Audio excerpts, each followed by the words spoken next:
Yan po mga kalbularyo, Isuzu D-Max, nakuyapan ang panel board nito. So sabayan niyo akong tingnan. Ang problema lang po nito ay ayaw gumagalaw yung mga needle pointer nito.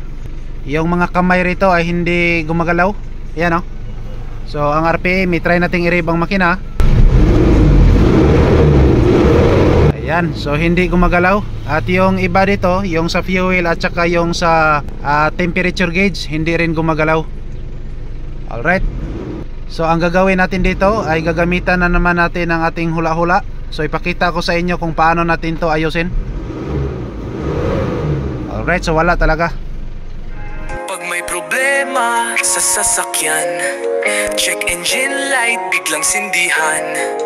Pinaayos mo na pero balik pa rin, stress ka na, si Joe ang tawagin.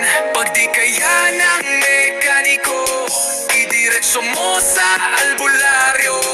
Engine ni sa'yo, wiring mo. Ayan, so pagkatapos na nating maigawa, naikabit na natin rito. At pansin nyo ngayon na hindi ko pa nilagyan ng panel board cover. Ibig sabihin ay hindi rin ako sigurado kung gagana ba. So para ma-verify po natin, i-try nating ignition on. Ignition on. Tingnan natin rito. Ayan o.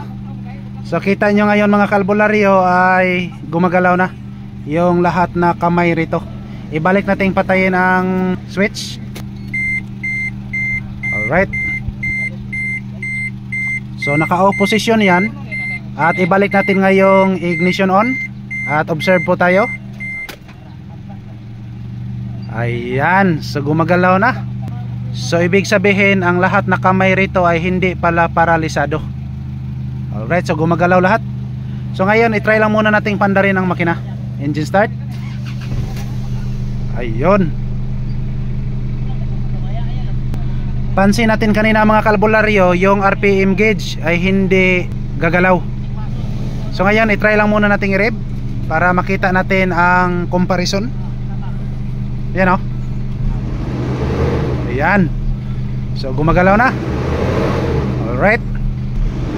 Pati yung fuel gauge dito at yung temperature gauge ay gumagalaw na rin. Ayan o. So naka full tank pala to.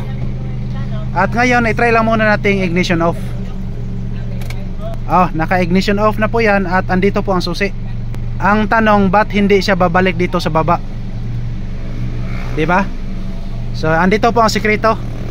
Ayan, tililing. Okay.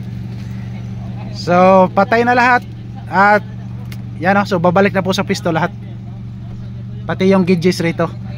Mayroon palang timer dito. So ganun lang po. Thank you so much.